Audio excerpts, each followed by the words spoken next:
What's up? It's Tommy Green. You're listening to the Rev Talks podcast, brought to you by the Rev Gatherings, digital tribe of up-and-comers, emerging leaders, doing our best to keep in step as the face of the church changes in our generation. If this is your first time checking out the podcast, welcome home.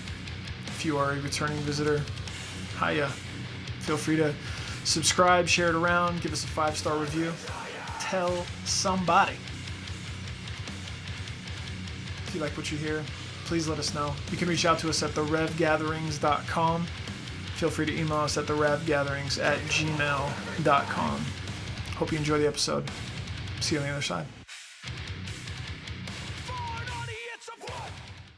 Senior Orion, you are here. Welcome to the Rev Talks podcast. Thank you for being patient with me and hanging out. So yeah, what's up, bro? What are you doing? I am at home enjoying some downtime. Been running around doing the traveling recording producer dude thing, and now I'm doing the sitting at home doing very little thing, which is cool. Okay, so for everyone that maybe for people that only know you from the pretty significant stuff you did with For Today, what are you doing? Like, what does that mean? Running around, musician, producer, what all are you doing now? Sure. Yeah. So post For Today, we broke up in 2016.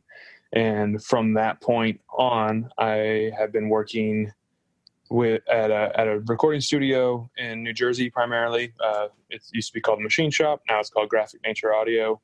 Will Putney's kind of the guy who heads up that place. He offered me a spot there when For Today had wrapped up. So I've been working from there often and then doing other stuff remotely and working from home and kind of bouncing around and writing with bands, producing bands, recording bands, mixing bands, mastering, all that stuff. Wow. So, and was fortunate enough to do a record with you and the SG guys. It was cool. That was wild. Yeah, we'll talk about it. Okay, so riddle me this. So what do you like more about maybe studio live recording that? And then what do you like more about performing? It's a good question. I think I like both for different reasons, right? Like my favorite part of being in a band was always the creative part of it in the first place. So now I get to do that pretty much exclusively on the recording side, at least. The thing that's nice about it is that there's a lot more variety. You've been in a band for a long time. Once you're in a band, you sort of have to like fit inside of the box of what that band is within reason. Yeah. So it's nice to be able to like kind of step outside of that and do something that's totally different for the length of the project and then do the next thing. It's instead of me starting 500 other bands, I can just join someone's band temporarily for a month or two, help them put their record together and kind of scratch a similar creative itch. Yeah. So I think on the recording side, that's the fun, the producing side, the writing side of it. That's my favorite part of it, is the creative bits. And then, when you get into like mixing and mastering and all that stuff, that's a whole other, that's like a tinkerer's game where it's, it's more of like how do I make this sound the way I want to? And how do I change this? If I change this, how does it affect that? It's kind of like a very cause and effect sort of thing. So that scratches another side of my mental makeup. That's that. And then I think to the other part of your question is like, what's special about playing live is, and I think, the energy that comes with it is, it's hard to capture that in the studio sometimes, or to get that same sort of like fulfillment. Sometimes it's easy to forget that music exists outside of the small room that you exist in. So for me, like, even with working with you guys, going to see you guys play those shows where you're playing the new material and seeing how stuff translated was like okay, cool. Like this is the end. This is the end of it. It's not like, cool, it's on the CD. It's like, that connection is sometimes, and that's why I still go play music now, because I miss that. Yeah, absolutely. Okay. So, That's pretty sick. Okay, so to actually see, well, and I have to say this, like, I'll ask this about recording stuff for bands, because I've been a part of a handful of bands in and around like Sleeping Giants universe. And then it's interesting when you get into kind of more the professional or touring kind of lifestyle, you start meeting other people. What do you think about, like, is it important for you to have heard, is it more important for you to know that the songs are going to work live, or do you actually appreciate more just putting out more polished stuff on a record? Maybe it doesn't translate. Like, because I'm sure you've seen bands that do both, where it's like, that isn't going to work. Like, there's no way you can pull that off. And then there's like something, so whether people know it or not, like, how many bands have you met that they're writing songs on records that they will never play live? A lot. A lot. I mean, I think it depends on the band, right? Like, because there's sometimes, like, in the end, you're going for what's the best for the song. And generally, that's like the goal, is to make a good song. And then you secondarily have to figure out how they can recreate that. And sometimes it's not easy, because sometimes it'd be like, it may require 3 people in the band are able to sing when only one guy actually can. Or you know, you need another guitar player when there's only 2 guys and you need 3 or something. So I think in the end, it's always like it comes down to a taste call and what's appropriate for the band in general. Like, you know, it doesn't make sense necessarily for like a Sleeping Giant record or an Advent record or a Terror record to put like a full orchestra behind a part, because that orchestra is not going to happen live ever. It could. It could. Wait, hold on 1 sec. Hold on. Sure. Just yelling at me like through the door. And I'm like, okay, this isn't pro. Okay, so riddle me this about the idea that, like, you are playing to the band's strength, but we're also, like, knowing what you know now, would you go back and change anything that you did for today, knowing some of like what you've seen? Like, would you make anything more accessible? Would you stay in the box, or would you have challenged it? Like, seeing kind of, maybe there's been different projects you've done where people have stepped out of line, but it actually like worked. Like, did you guys ever talk about that? Yeah. I mean, I think there's that, like, there's a spectrum of like where you can land on it. Like, there's the people who like have I don't care about what anyone else thinks, I want to make whatever I want to make. And it can go from like, here's a heavy record and here's like here's me playing acoustic guitar and singing like Tom Waits all of a sudden, same band, same name. And I don't know how often that tends to work. But sometimes it's not about whether it works or not. Right. Like, so in the end, it's all just for different types of people. But for me, where I tend to try to approach everything like I'm a fan of something. Like, if I like whatever, I love Metallica. I don't want Metallica to all of a sudden be Sum 41. Like, I'm not interested in that. And like, I'm not interested in, I like Comeback Kid. I don't want Comeback Kid to be Slayer, and I don't want Slayer to try to be like Blink-182. Like, just because they may like that, and that's okay if they do that. It's their band. But as a fan, I want to try to, like, you know, if you have people who like you, they like you for a reason, typically. So I think, especially in my own like career path, it's to try to find what makes the band special, and what makes them uniquely them.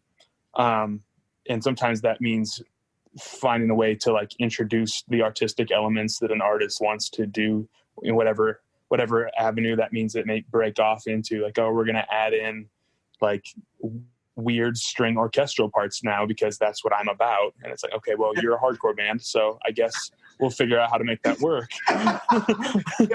Yes. So, you know, I guess my goal is never to step on someone's artistic dreams, but it is hopefully to try to like figure out what people like about that band and help those things shine. As well as allow them the space to like step into other directions that they may feel they want to.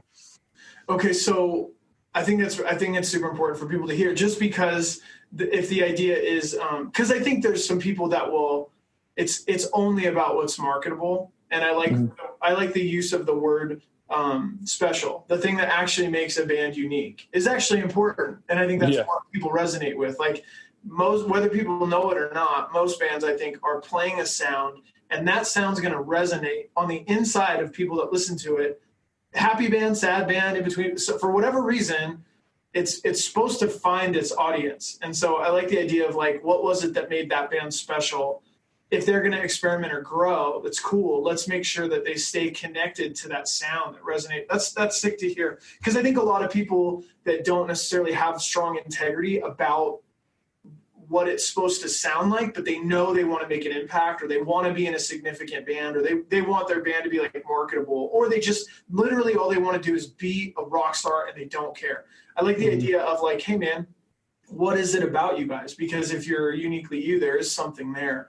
And I think that's kind of powerful, bro. Okay, so in the time that you've been producing, what's been one of the most unique projects that you're like, if you'd have told me a handful of years ago that I would be doing this right now, I'd be like, you're out of your mind, like for sure. Like Sioux Falls to here, are you kidding me? Yeah. No way, like not even real. Man, I don't know. Like I do this thing where I don't think about things like that ever. Like I don't plan out my life that way. So like when we started touring For Today, I was never like, oh yeah, this is going to be a job for sure. Like this is going to turn into the next 12 years of my life. I'm definitely going to like buy a house, get married, and do all that stuff while still like none of that was on the radar. So it's hard to like carry that mindset into now. I just arrive in places and I'm like, oh, it's cool that I've arrived here. Yeah. I do. I have a friend. She's like a sick kind of like spiritual, like powerful Christian person. She told me once, she's like, you're like the dude that like accidentally finds yourself in the will of God all the time. And I'm like, yeah, that's probably true. Like I just trip and fall and I'm like, how'd I get here? This is cool. So I get that. So where have you been really surprised that you ended up? Well, I mean, I think every record is surprising in its own way. Like, I mean, working with you guys I would never have imagined when I first met you guys back, I don't even know what year that would have been, 2008 maybe. Yeah. That, when did we do that last record? 2017 or 18? Yeah, basically 10 years later. Like 10 years later, like that, I would be able to, I would be sitting down with you like, hey, what do you like, oh, what do you have for lyrics for this part? And then you would present them. Like, I didn't imagine that would be like, because I at that point in time, I wasn't like, oh, I'm going to make records because that's something that in my mind wasn't a thing that people did. Like you just, sure.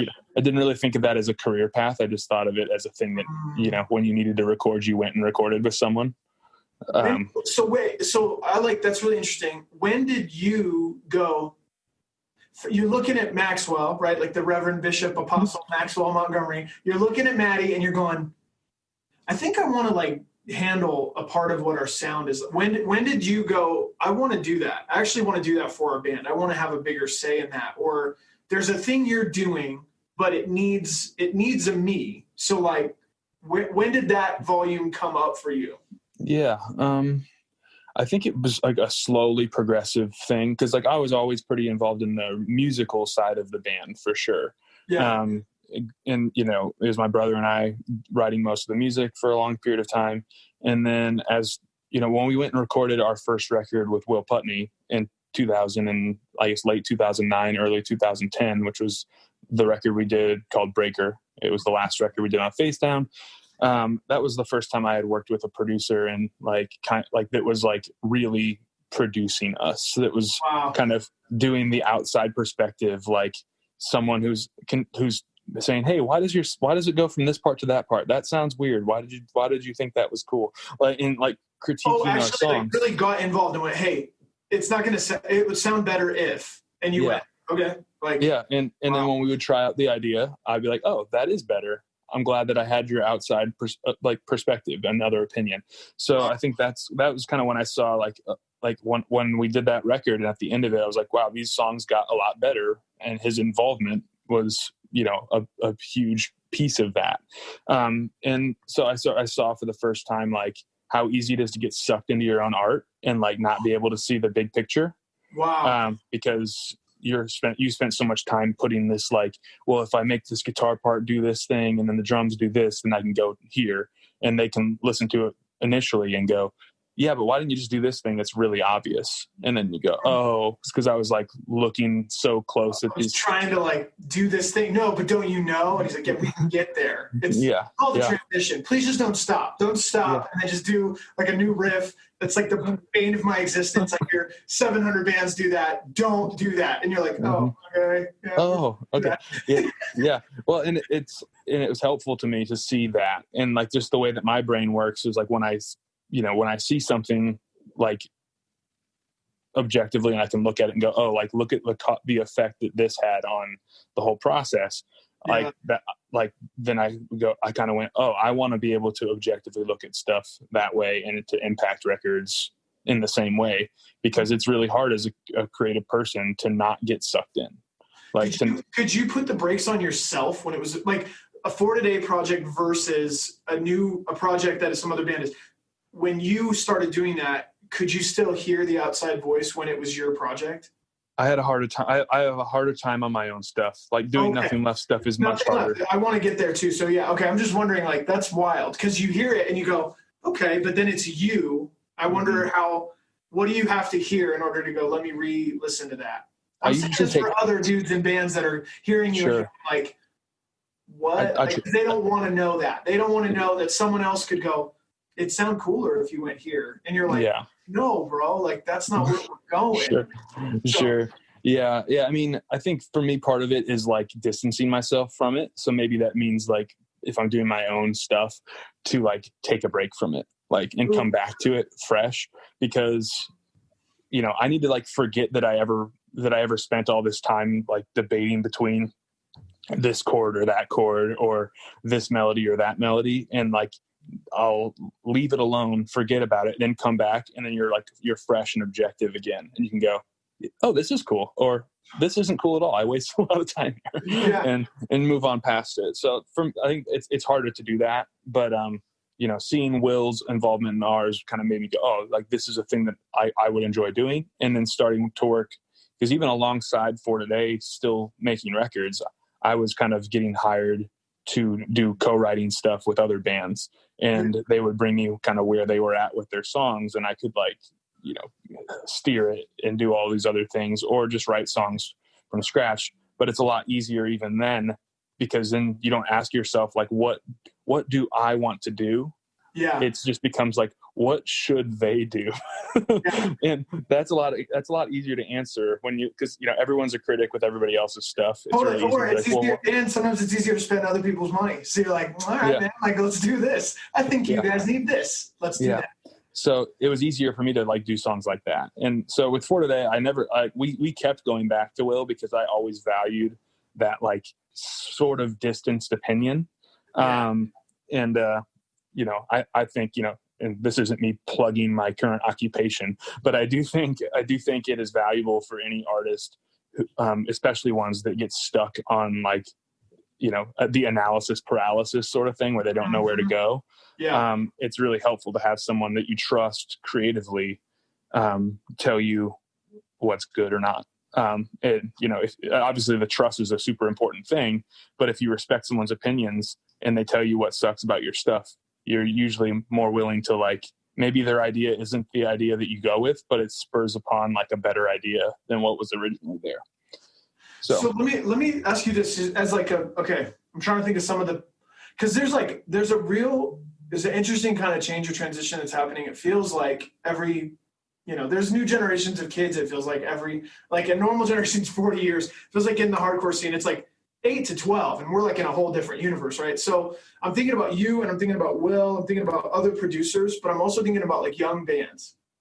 Is it important to you as a producer, if a new band was coming up to you and they're like, yo, we want to record our first full length. We've got like 4 songs, but we've got like 10 songs worth of conviction.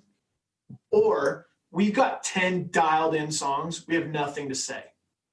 What would you prefer? Who do you prefer to work with? Like, I'm saying, because there's certain dudes that they need to hear from a producer. Don't show up and waste my time yet. You're not ready.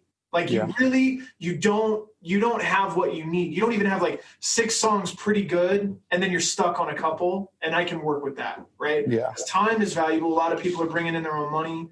So talk about efficiency, but then talk about, like, in a project, would you rather work with someone where you're like, dude, you've got stuff to say, we got to get this out, or no, I really like your material, let's figure it out?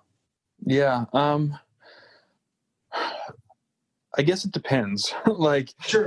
Like it, and you know, if the material, if the type, what depends on what kind of band it is, right? Like if it's a band like Between the Buried and Me, and they have a lot to say, it matters less if their music's bad. You know, like it doesn't matter what you have to say if your music's not very good. But if you're a band that is more vocal driven, like you can get by if your music is like a B. Like so I think stylistic things matter more or less. For me personally, I would rather work with someone because I care about lyrics and I care about like what the message is. I think that's more of like coming from the more like kind of hardcore lean punk rock lean of it all. I think I would rather work with someone who has so much to say, and you can just like, because in the end, like I want to focus on lyrics. And even I know on like the SG record, like you didn't have all the lyrics written before you got to the studio, but I knew you had so much to say that it wasn't an issue. Like, you showed up and it was like, all right, cool. Like, I'll see you tomorrow. Give me whatever you got. And you're like, you know, you have 3 pages of things you want to say. I'm like, okay, sure. Let's get there. Yeah. We'll figure it out. I would prefer that, you know, especially when it comes down to like, what is the point of this whole thing? Like, because in the end, like whether I agree with a message a band has or not, it's important that they have it and share it with conviction.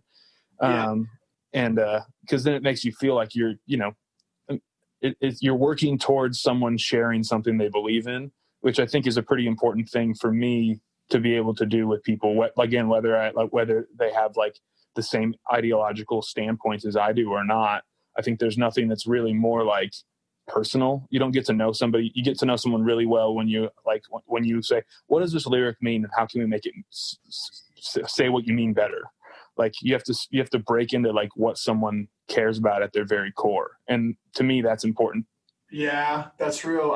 I'm thinking of like dudes where it's like, I've always wanted to record, or our band is ready, and just thinking, how important is it for them to really be clear? Like, hey man, if you're dialed in, like, I'll just use this as an example. There was like a band that we were in. It was a bunch of Redlands kids, like in 2005, and I played drums in it, and it was awesome, like super awesome band, so much fun. We played all the time, practiced all the time, played shows a bunch. It's hit to me like right when it was first kicking off. We were doing shows with everybody, and I remember I one-tracked 13 drum parts in about an hour and 40 minutes. It was like the music was super fast, and it was just like, and we just like knocked it out. And I remember thinking, we were really tight. Like I listened to it. I went looking for it in the internet like last week. It was like, does anyone have the Plague the Red Letters CD? Because I haven't listened to that forever.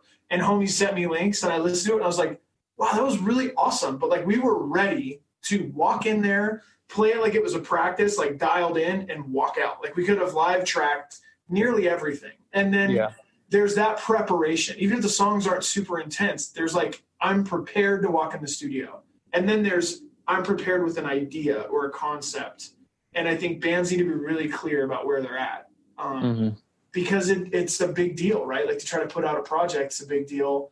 I don't know if that makes sense. It just feels like for you, I wonder I like the fact that you're like, what's more important is if I serve the people that are coming to me and I can help them get out what's on the inside of them, even if I don't agree with it, I've done my job well. I've actually served their vision well, and that's cool. I think I like that just because I feel like conviction heavy anyway. You know, like I really want stuff to mean something. And that said, it is very miserable when people come in and don't know their songs, don't know how to play them. And like, you know, that is on the other side of the coin. That is when it feels truly like a punishing work day. Like that's the audio equivalent of like fill out the spreadsheets, take out the trash, and do the dishes all day long. Oh God. Okay. Okay. So anyone that hears this, that's in a band, that's thinking about it, please, for the love of all producers, please just like know your songs the best you can, even if they're not perfect. Please play your instrument and practice. And then vocalists, bro, just have a heart, care about it, do some stuff, do some push-ups, have some abs. I don't care, whatever it is. Okay, so talk about this for me for a second. So you get done with For Today, make a huge impact within kind of the Christian, hardcore Christian metalcore like scene. You get done, you start doing you've been filling in and building kind of like this connection to this new phase for your life. You're recording, you're serving other projects. Talk about Nothing Left. What is that about? Like, where are you at with that? Give people kind of the overhead view so they know when they hear like the newest record, Sick. When they hear your projects, they go, okay, I know what these guys are kind of about. Okay. Well, thank you. I think it was sort of born out of like we were talking about at the very beginning of this, that when you're in a band for a long time, you feel like there's sort of like a box in which you have to kind of like stay inside of. This is our sound. This is it. This is all of it. It's going to be. Yeah. And I think with For Today, personally, like I had started kind of like helping Maddie on the lyrical side in the later couple of albums. It was frustrating to me because there was only so like you couldn't go dark with subject matter because you always had to like put a bow on it and like resolve it. Oh, there had to be redemption. It's hard to sing super brutal songs that are always redemptive. Yeah. And I think for me that was like creatively suffocating in some ways. Because sometimes I don't know how to put a positive spin on some certain subject matter, right? Like I don't know how to put a positive spin on like suicide, like really, like, and I don't want to make a song that's like, just don't, because of course, like, of course don't. But, so brutal. Oh, God. Okay. Yeah. So I'm just sharing with you where I'm at, but just the insanely high ratio of suicide ideation, and everyone's like, "Oh, thanks. Yeah, now I won't." Yeah. Great. Yeah. Thank you. Yeah, sure. Because we're the most aware culture in the world, but also the numbers are proving that all of our awareness is really. I don't know if it's making us more aware to that as an option or if it's actually solving problems, right? Like, so anyway, that's a whole other. No, I hear you though. In the midst of it, it's like these are deep, complex, real problems, and real people are suffering and really dying because real things. So the ideas are great. Is anything actually changing? Like, and I don't want to pretend that ideas are going to solve the problem. What is really going on? I don't feel like I can actually speak to that because this box says I've got to take it to the Christian place where we all get the happy ending, maybe at the end of the song, because we want to believe in a victorious future. But the present right now is killing me. So what do I do? Sure. And I found that be like difficult because like sometimes I just want to like vent my frustrations in the present. Yeah. You know, and so. I think Nothing Left is my pendulum swing into the other direction, where most of the subject matter is pretty negative and like I wouldn't say devoid of hope because I'm not devoid of that, but as a person, but it's very much a vehicle for me to like express frustration and in ways that I felt like I couldn't do without tremendous amounts of backlash in For Today, or not backlash as much as just like people misunderstanding the point. Yeah. So yeah, for me, there's some songs that are very personal about, like there's a song on the record that is called Into the Emptiness. And it's about a cousin that I have that basically was kind of, she's in and out of prison with some some meth addiction stuff, has several kids, and isn't really present for them because she's kind of preoccupied with her own distractions. And recently, maybe a year ago, one of them, I think she was like 7 years old, and she drowned at a pool because she wasn't being watched. So it's kind of a whole song about innocence being stolen by abandonment, basically.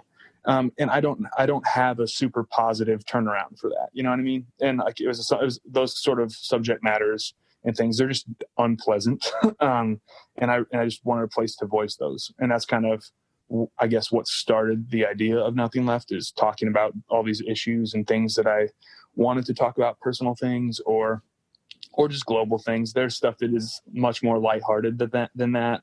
You know, there's a song about pyramid schemes and how and like, I think it's stuff that makes me mad as like a 30-something-year-old adult, you know, like, please don't try to sell me like some like pyramid scheme thing. Like I'm not interested in the MLM. Thank you.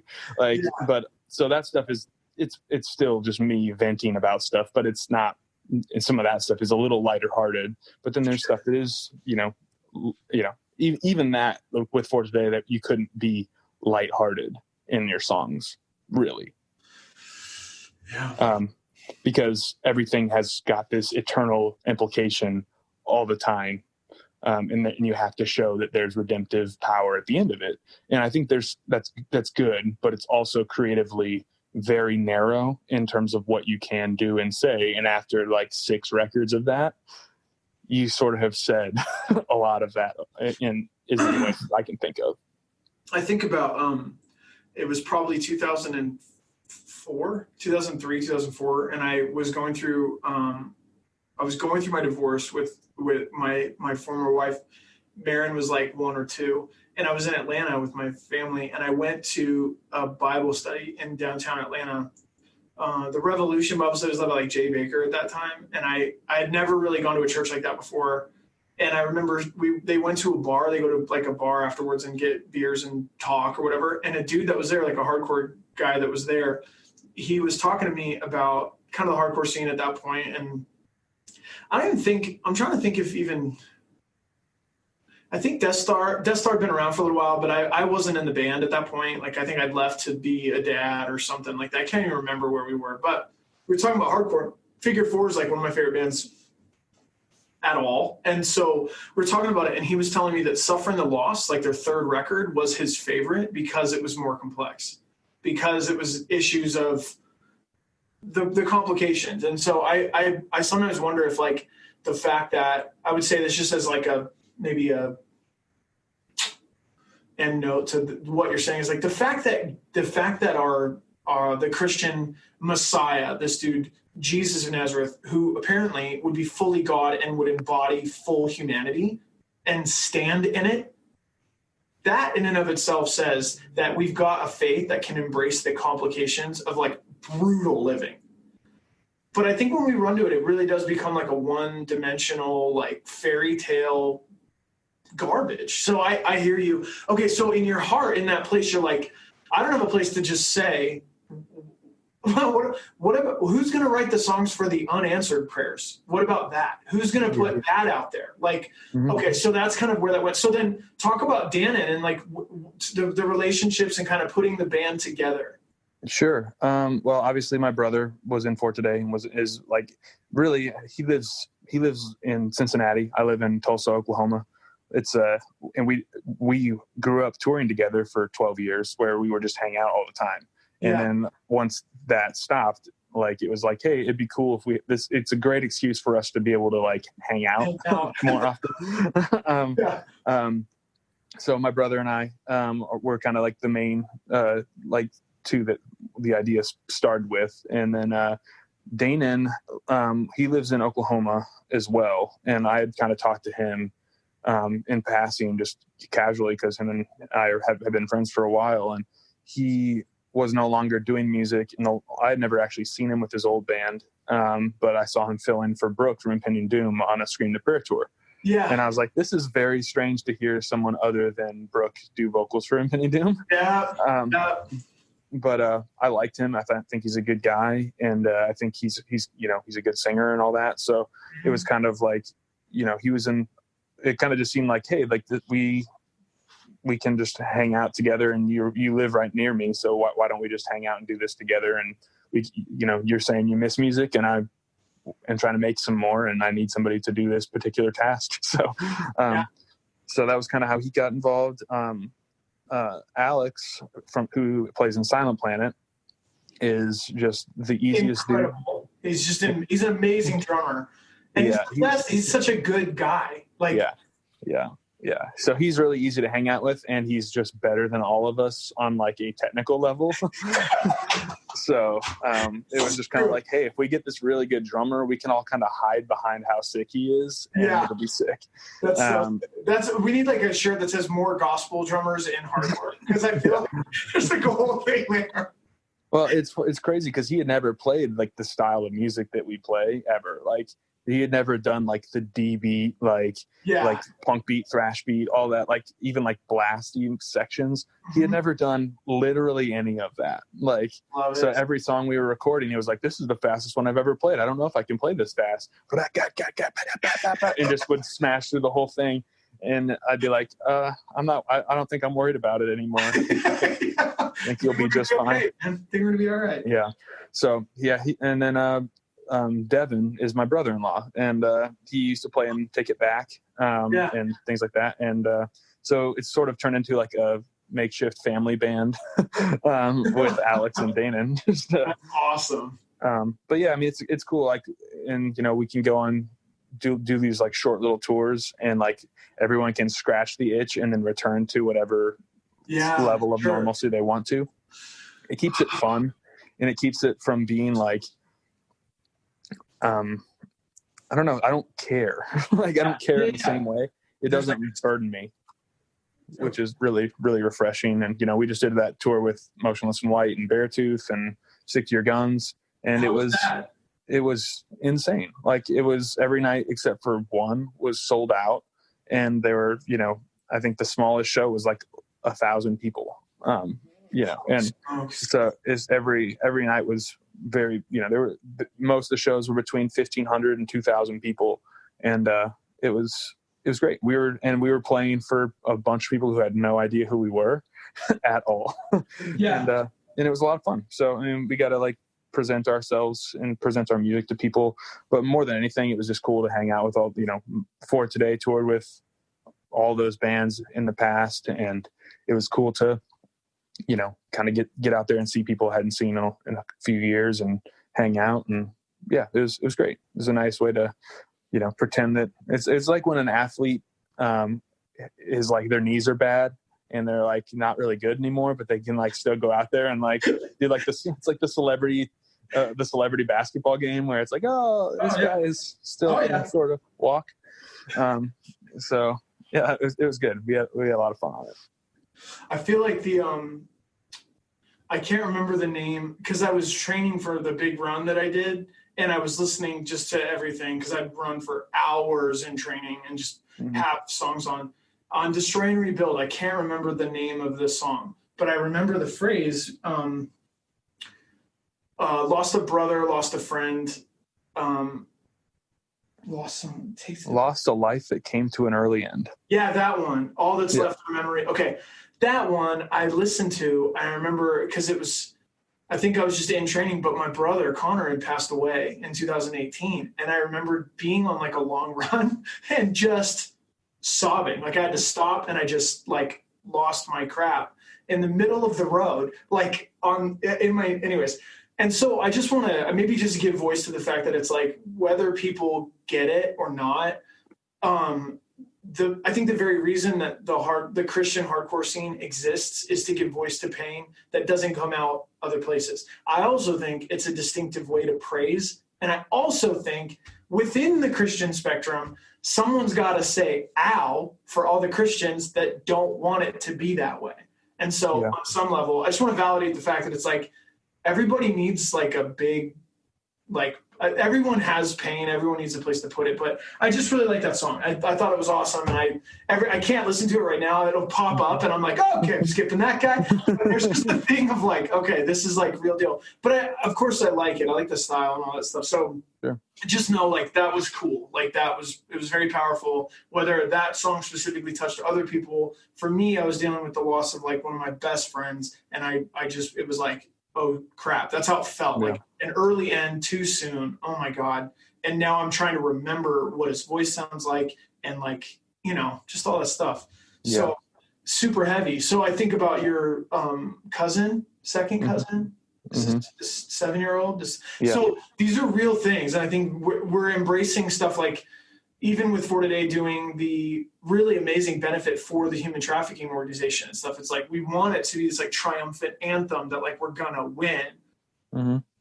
No, we're not without a whole lot of help. Like good song, like, and I feel that I live there and I'm like, these are too big. Like these are crazy. So I just like maybe just validating the fact that like there's a lot of Christian kids I feel like that bounced because they felt like they couldn't be honest. And or that it had to be one way. And I think on some level there's a value to letting everyone have a voice. So anyways, that's super cool. Okay, so nothing left. You're doing your stuff. Big tours, not too big of tours. We're going back home. I don't... two weeks max. Awesome. Okay, so then maybe just talk a little bit about, and you can kind of go wherever. Talk a little bit about maybe recording I Am. Just for anyone that would actually care about Sleeping Giant that hears this, talk about maybe what do you remember about that process? Because I feel like I can remember the phrases and I can remember time, but I can't. I'd like to hear what your perspective was, especially because that's always funner for me. I feel like talk about that for people. Okay, well, I remember that like kind of where it came from initially. I had just done Your Memorial and I did their like farewell EP. That's right. And that was, I think, right maybe before Face Down Fest, if I'm not mistaken. So we put Nothing Left being we, and then Sleeping Giant played Face Down Fest. So you guys headlined the last Face Down Fest that has happened. And after you guys played at some point during the night, I think Jeff was like, "Hey, we're talking about making one more Sleeping Giant record before we pack it in." And we were talking to Jason about putting out the record. Would you be interested in doing that? And I was kind of like, yes, I would. Of course I would be. And then in the back of my mind, I'm like, I'm going to be the guy that's like farewell records all day, like where bands go to die. Yes. So yeah, that was when it was brought up to me, I guess, is Jeff and Jason had kind of, I guess on some level had discussed that as a possibility. And then from then, I guess Jeff was sending me some demos and things like that. And I guess it was basically one thing I do remember, and this is just indicative of the total Sleeping Giant experience, is that there was no one knew when we were going to record, for one. No one knew when the songs were going to be finished. Yes.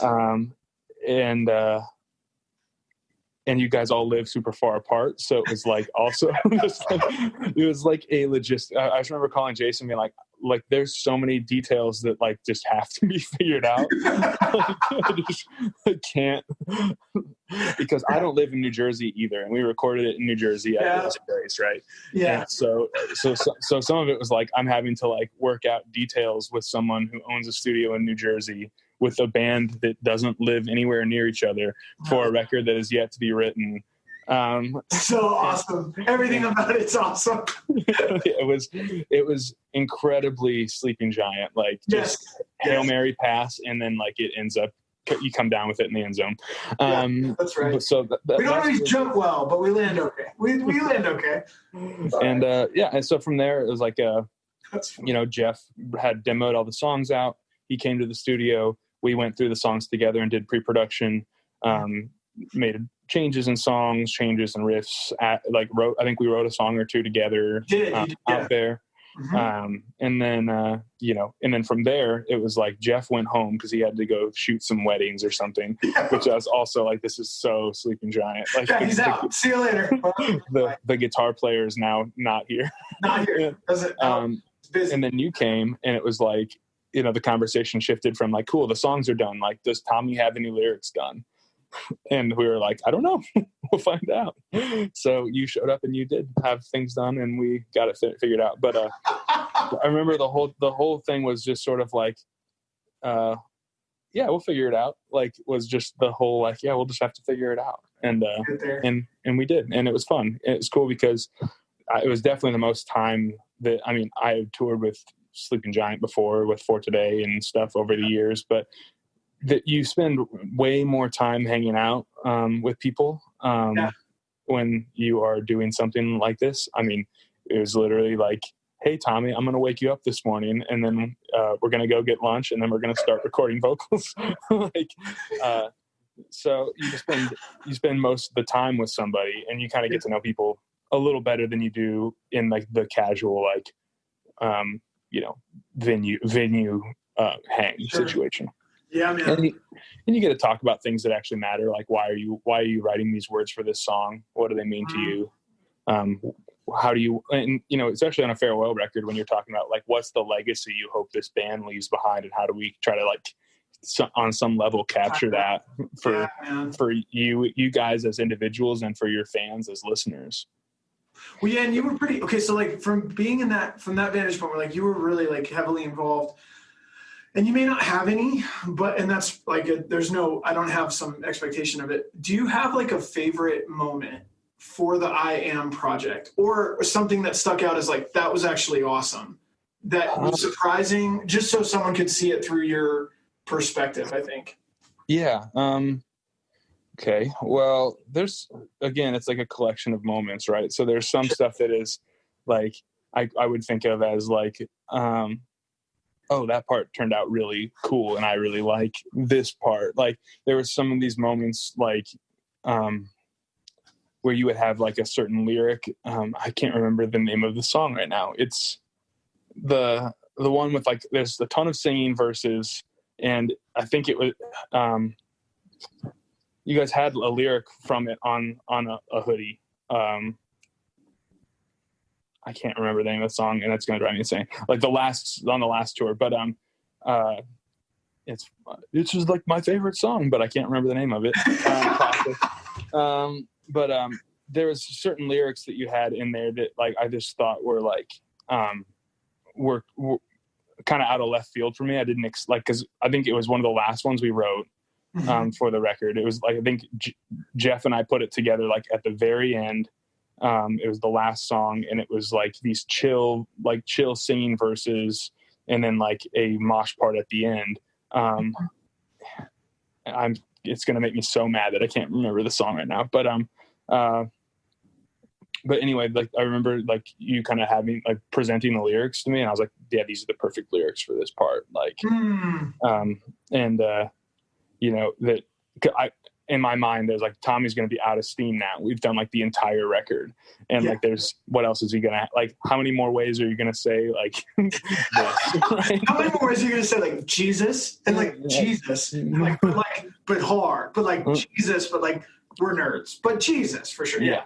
Okay. And then there's the straight edge song on the record. Dude, which you wrote the riff, bro. Clear eyes, full heart, bro. That's like that's the, okay. Talk about that a little bit.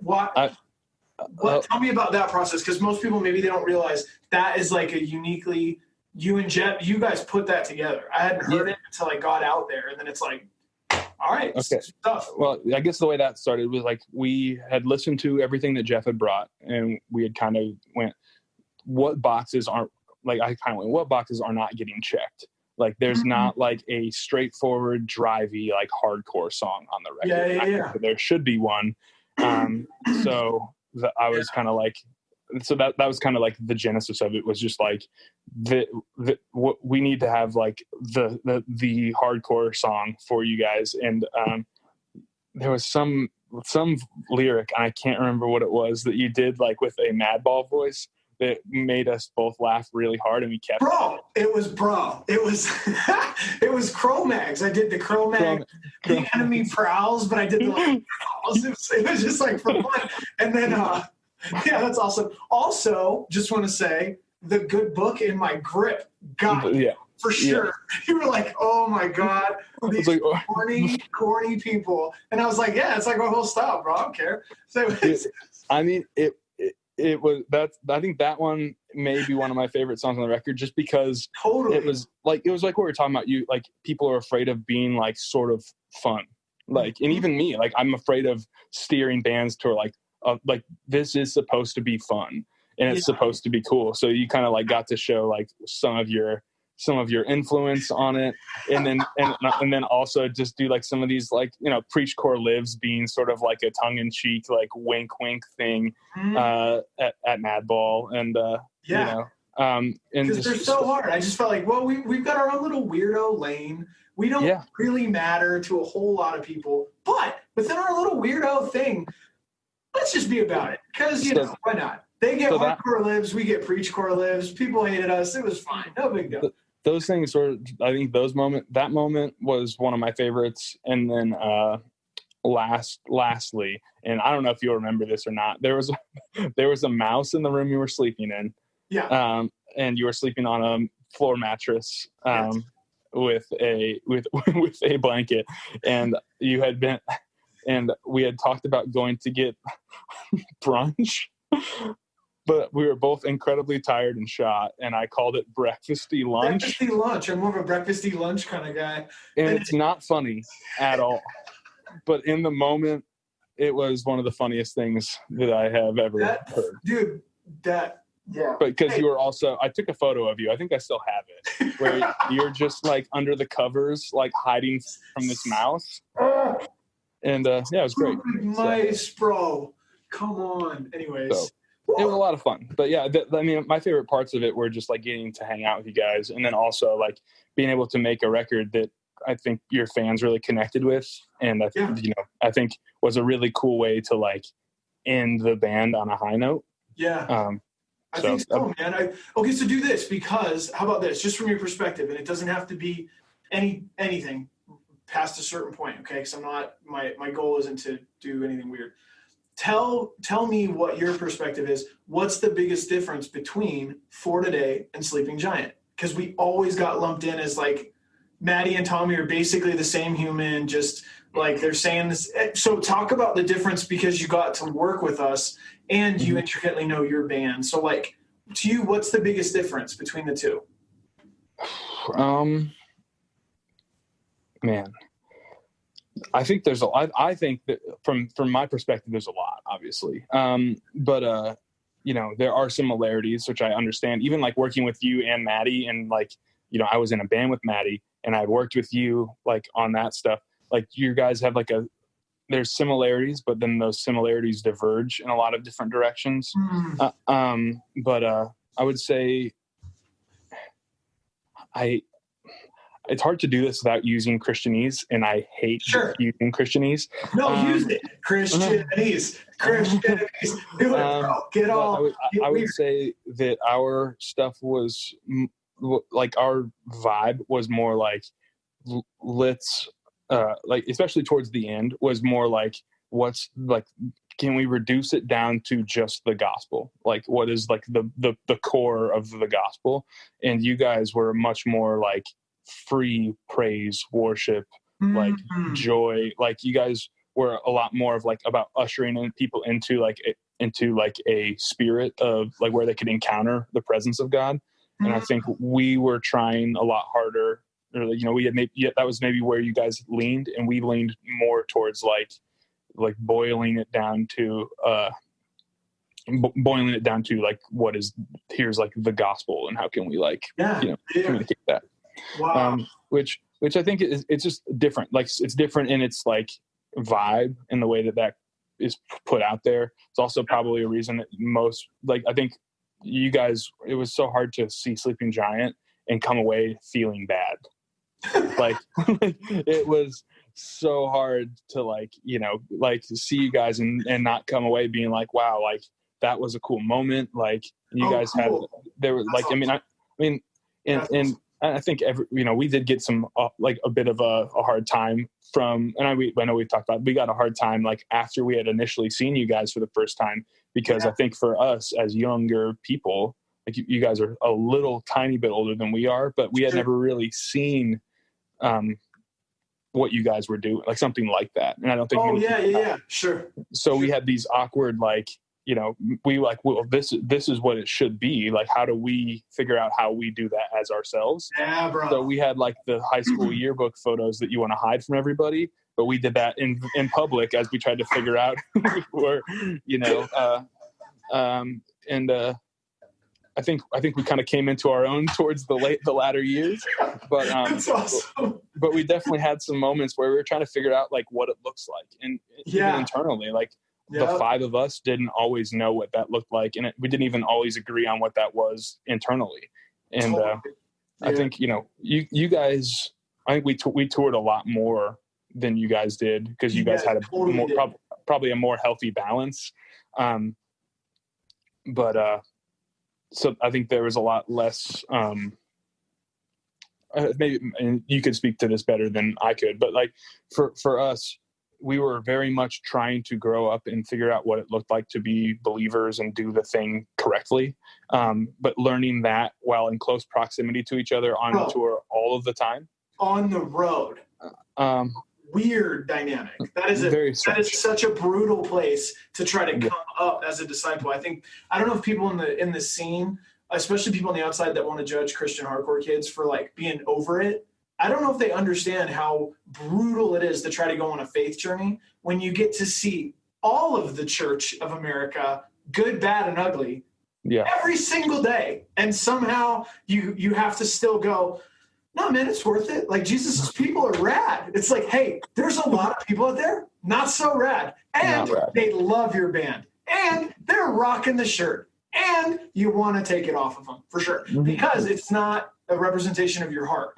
So that's a weird place to grow up, right? For sure. Like, in the deep core of your spirituality on display every night. Mm-hmm. Like, so I would say that For Today was very much inspired by Sleeping Giant and what you guys were doing. You guys really showed us like what it could look like. And then we had to, as young kids, figure out like, okay, that is what it can look like. But now what does that look like for us? You guys. That's and I think that's what every believer goes through at some point. Yeah. It's just usually not in front of lots of people. And when there's like, it catches fire and all of a sudden you guys are really like, there's such big audiences, there's more impact, there's more like visibility, like, and you've got a front man that's so dynamic as a preacher and is such a high level, like a strong personality that people are, the people that they just want someone to tell them the truth. They're going to be like, coming after it. So that's wild. That's a weird journey for you guys, for sure. Yeah, I think that makes a ton of sense. Okay, that's cool. And then differences, similarities. I'm trying to think. Okay, how about this one? And then I'll leave you alone. So this is cool. So who was Jesus to you in Iowa? Who is Jesus to you now? Like, talk about that personally, because I don't know if people understand the pressure cooker. I don't know if people understand the same way that travel changes the everyday person because their world gets bigger. Mm-hmm. Touring in a Christian band changes your whole world too, because a lot of people's experiences of their faith a lot of them are much smaller. So we get a lot of feedback from all over the place. Our world gets much bigger. And in many ways, it can be either good or bad, depending on what that is. So talk about who is Jesus to you then? Who is Jesus to you now? Like, in that place. I would say when I started, I mean, like when I joined For Today, I wasn't a believer. This is like 2005, right? Like when I joined the band, I was still in high school. I wasn't probably a believer for maybe a couple years into the band. And I think it was sort of like a process. I didn't grow up in the church, so it was a process for me of kind of like intellectually like accepting and understanding some of these things, and then like witnessing things, having experiences that swayed me to like be like, I believe this, I believe in this, and this is like what I believe is true. That said, when I was like, for a long time, it wasn't very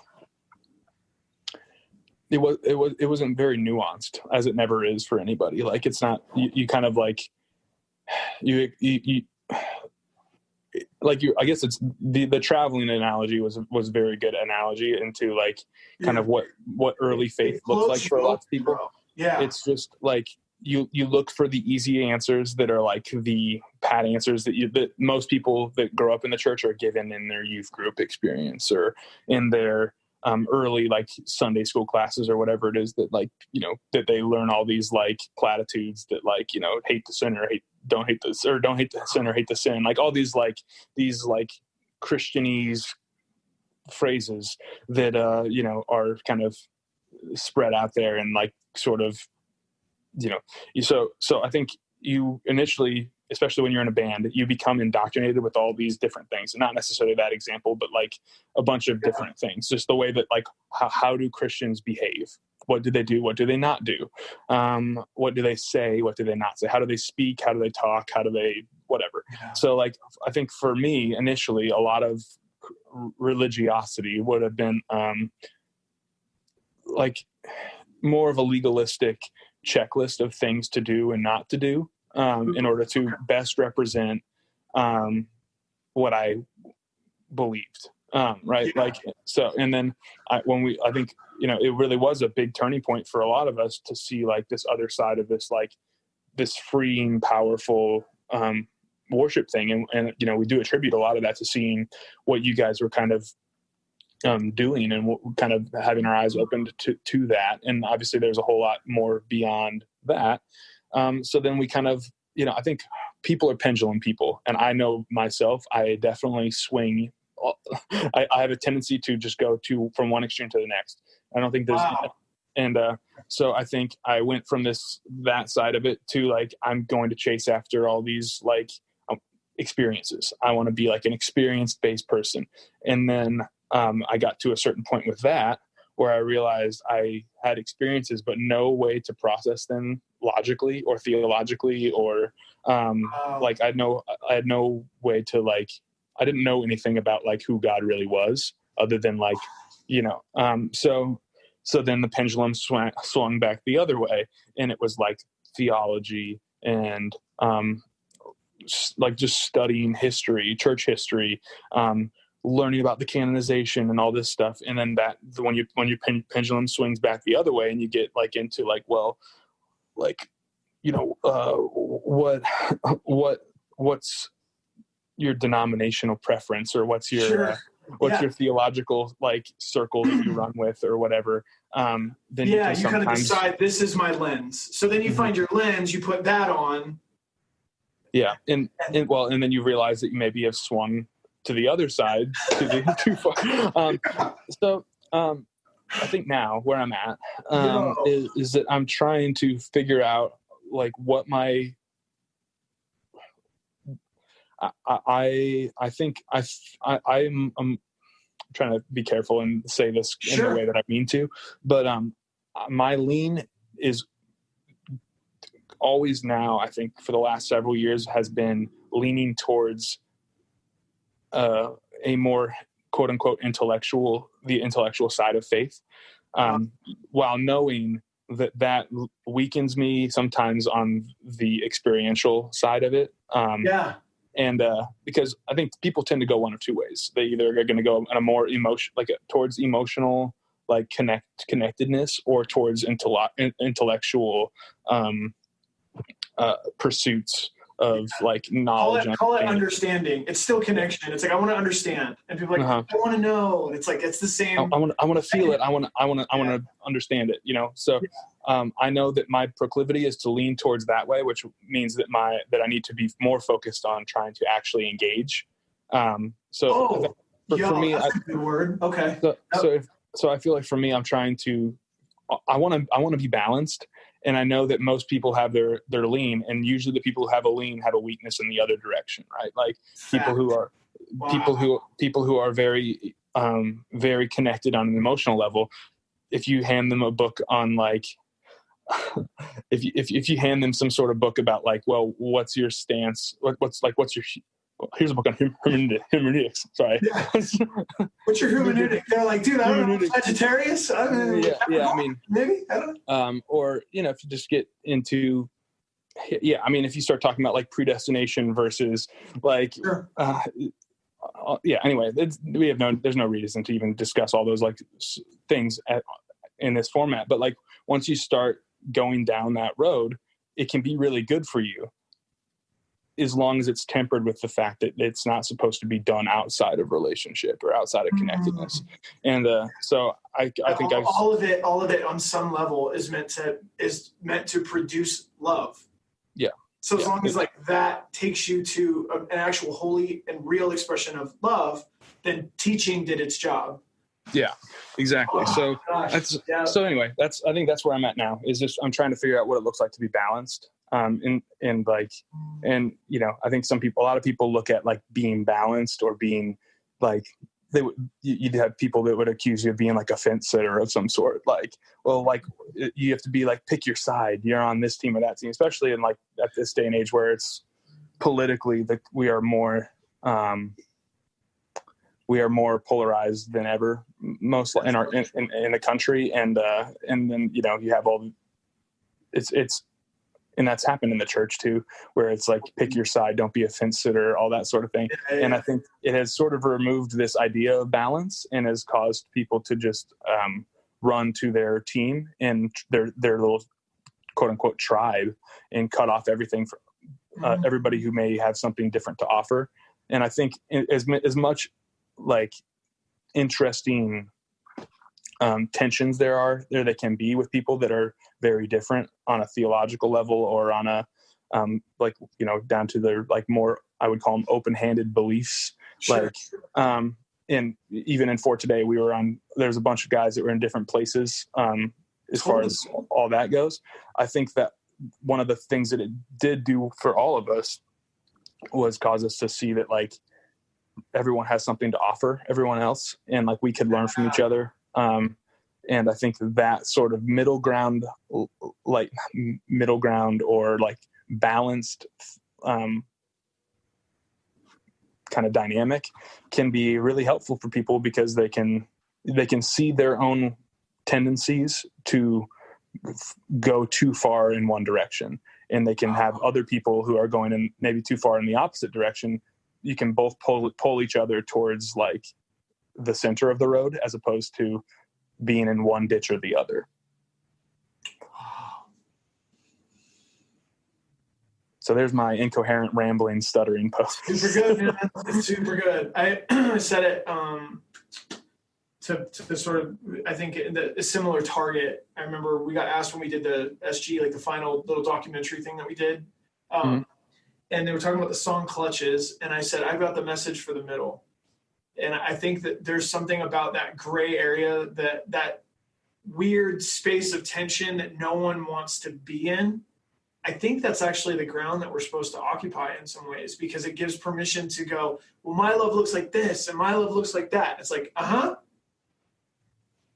that, yeah, do it. There it is, man. You're working out your faith, and that's your business, man. And like on a certain level, I think he makes the centrality of what love is kind of the point, and the commandment he leaves is unto love. And all of us are trying to work it out. Am I going to love God? Am I going to love man? Am I going to love truth? Am I going to love someone? It's like, dude, that tension exists somewhere. I think all of us are trying to find it. So I think there's a lot of people that are working it out in a very similar way, right? I feel like, yeah, like that's probably most of us. And I think all of us do ourselves a disservice to like, cut off a hand because it's not a foot, right? Like that's like not the instruction, And so so we need each other. And the myth that somehow we're separate from one another drives me absolutely bananas. So that totally makes sense. Okay.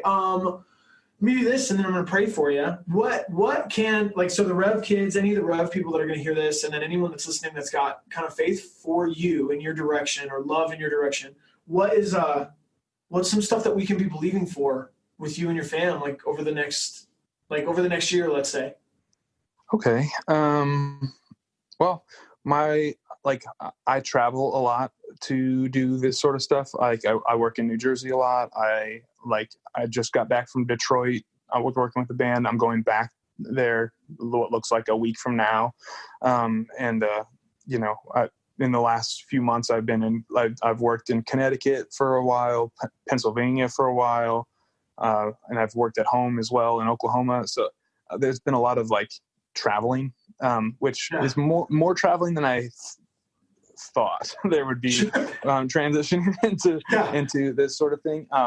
And that's great. My wife and I are working towards, a time when I don't have to travel as much, where, that's kind of like what I would like to do. Whether that looks like, building some sort of studio complex here where I can just make bands always come to me, or if it looks like just trying to figure out how to like strike a better balance with the amount of travel that this whole thing involves. Cause I enjoy going to other people to make music, and like meeting them where they're at sometimes is a helpful thing for them and can be helpful for the project. But, I've spent, my wife and I have been married for 8 years, and I think I toured for 5 of that, pretty heavily in 4 today. And then, it was like, hey, I'm done touring. I'm gonna travel to make records now. So your wife is a gangster, is what you're saying, and she's awesome. Absolutely, yeah. But I don't think anybody ever gets married so that they can spend time apart. Totally. Come on. Yeah. So I think, that's a big goal for myself and for her, is just to kind of like, I love being able to do what I love to do. And she's been very patient with me doing that. And I just hope that continues to grow easier, and I travel less, and it's less taxing on the two of us to do that. That's kind of, Oh man. Okay. Well, I'm going to pray for you real quick. And then if you're listening to this podcast and you got a heart for it, partner with us, because let's see this. So God, I pray right now for Ryan, and I'm praying, he said it a couple times, but I'm praying for balance, body, soul, spirit. I pray, God, for a new balance in his marriage, and that he is actually able to create a home base that's a home base for him, and for his family. Like that really, like that you'd open up a door of favor that would allow that kind of transition to happen professionally, so that he can continue to create, to serve people, to add a lot to people's projects, and to be present, to really be home in some ways. So God, I pray for financial partners. I pray for people that are going to believe in that vision. I pray that he would be able to see that come to fruition. And we're just praying for this year, like for 2020, like for their marriage and for their health and their connection together. That literally he would say, like, I've started to spend more times at home than I am away. And that's really brought a whole new dimension to my life. And so I just thank you for him. Thank you for his life. Thank you for the years that he gave himself to share your story, God, with kids in our generation and with kids that are coming up. Deep riches in that place. And so I really pray that he would have an awesome inheritance kind of in his own sort of spiritual journey, and that you say it, Jesus, like store up for yourselves treasures in heaven, in an eternal realm. And so thank you for his sacrifices, God. I pray that he really has, that he'd actually become aware of it. Like you say, that he's got a really amazing inheritance in you for that time. And so I pray for his future, that it would feel just as rich and more so. Thank you for his time today, God. And I just pray for all the bands that he works with. I pray that everyone he works with feels like their band is better because he put his hand on it, and that there just be really cool grace for his life. And that thanks for nothing left, and for the voice that they are, and the sound that they are, God. And I just thank you so much for being able to share the recording experience with them, and just for him being able to share his perspective with everybody. So, just lift him up and do real good stuff for him. In Jesus' name, amen. Okay, so you're the bomb. Thank you for taking time and chatting with me and, stuff and things. So anytime. I'll come to Oklahoma and we'll get breakfasty lunch and it will be a thing. That'll be awesome. And don't put me in a room with mice or rats. Or let's be real honest, that whole neighborhood, super mobbed up, way more profanity than your normal dude. Anyways, it's all good. It's cool. No big deal. It's safe. It's really safe neighborhood. It's great. Anyways, all right. Well, muchos love. Thank you so much, man. And if people wanted to hit you up for either maybe recording stuff or anything, where can people find you in a way that isn't punishing? There's no punishing way to hit me up, man. There's no punishing. Cool. You can hit me up on any social media account that I may have. And, DM me, slide into the DMs. I'll get you an email. What's your Instagram name, bro? It's Ryan Leitru. It is my literal name.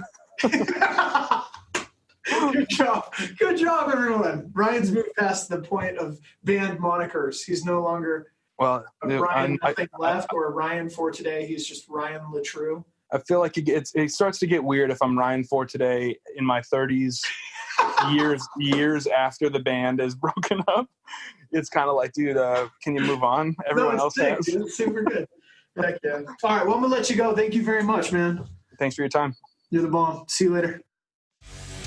Hey, you guys. Tommy Green here. Just want to say thank you again for listening to this episode of the Rev Talks podcast. Our hope with each and every episode is that it would encourage you, maybe give you a reason to have a laugh, expand your capacity on the inside to love and empathy, appreciation, hopefully make your world just a little bit bigger and give you faith, hope for the future. If you like what you heard, again, please share, subscribe, give us a good rating, give us some good feedback. Over all of this, thank you so much for taking us with you in a small part of your day, on the drive, on the run, just as you're going about your day. Thank you so much for sharing some time of your life with us on this podcast. To connect with us, you can email us again at therevgatherings.com, and we will see you on the next episode. Love you guys. Bye.